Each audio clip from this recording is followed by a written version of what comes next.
Hey everybody, we are going to make this very cute wristwatch. First make 2 cuts on the paper cup, write numbers on it. After that we are going to cut this shape and paste all of them like this. And look here, wristwatch is ready. Look at this moving fan, let's make it. So first cut the paper cup like this, make a hole and we are going to put a stick inside it and tie a rubber band as well. Now paste the fans like this, rotate the rubber band and look, it is moving.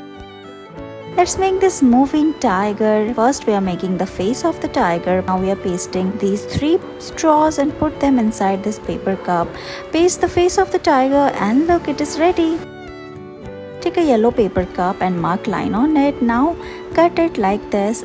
Make multiple cuts like we are doing here and look, you will get a shape like this. Now we are going to make a flower. Draw its eyes and look, it is ready. Cut the base of the paper cup and make a hole, put a piece of straw. We are making wheel like this. Now bend a straw and put the wheels and look, it is ready. We are making a bicycle. Paste its handles and look, your bicycle is moving.